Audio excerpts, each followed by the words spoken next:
You've been pretending to be harmless your entire life. Not because you are harmless, but because you're terrified of what lies beneath your carefully constructed mask. The person you show the world isn't you. It's a performance designed to keep everyone comfortable, including yourself. Carl Jung called this your shadow. The parts of yourself you've deemed unacceptable. Your aggression, your selfishness, your capacity for ruthlessness. Society taught you to bury these things. So you did. You smile when you're angry. You agree when you want to fight. You've become so civilized that you've forgotten you have teeth. But here's what they didn't tell you. When you suppress your shadow, you don't eliminate it. You feed it. It grows in the dark, twisted and resentful, leaking out in passive aggression, in silent rage, in the exhaustion of pretending to be someone you're not. You're not peaceful, you're just scared. To become truly powerful, you must do something terrifying. You must befriend your shadow. Not destroy it, not ignore it, integrate it. This means acknowledging that you are capable of terrible things, and that this capacity is not something to be ashamed of. It's something to be controlled. There's a difference between being dangerous and being violent.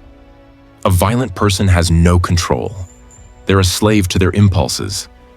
A dangerous person has immense capacity for violence but chooses restraint. They could hurt you, but they don't. That choice is where real power lives. This path makes you solitary, but not lonely. Most people fear being alone because they've never met themselves. They run from solitude straight into the arms of anyone who will distract them from their own mind. But when you've integrated your shadow, solitude becomes sacred. You're not running from yourself anymore. Jung said the shadow contains not just darkness, but gold. Your suppressed anger is also suppressed courage. Your hidden selfishness is also hidden self-respect. Your capacity for cruelty is also your capacity to protect what matters. The wolf doesn't apologize for having fangs. Neither should you. People will sense the change in you.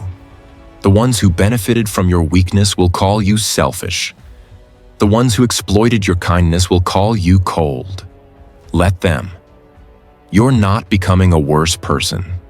You're becoming a person who can no longer be used. And that terrifies them. Nietzsche warned that you must have chaos within you to give birth to a dancing star. This is that chaos. The integration of your shadow isn't comfortable.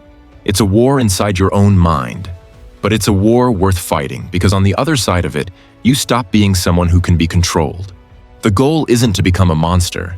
It's to know you could be one and choose not to. A sword in its sheath is still a sword. The power doesn't disappear when you exercise restraint. It becomes more refined, more precise, more deadly when necessary.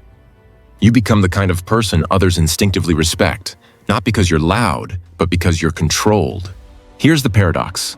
The more you integrate your shadow, the more selective you become about who deserves your time. You're not lonely, you're discerning. Most people are still at war with themselves, and that internal conflict spills into every relationship. You can't build anything meaningful with someone who doesn't know who they are. You're not meant to walk this path with a crowd. You're meant to walk it with a pack, a small circle of people who've done their own shadow work, who understand that strength and vulnerability aren't opposites. These are the relationships that matter. The rest is just noise. So become dangerous. Not for the violence, but for the choice. Integrate the parts of yourself you've been taught to hate.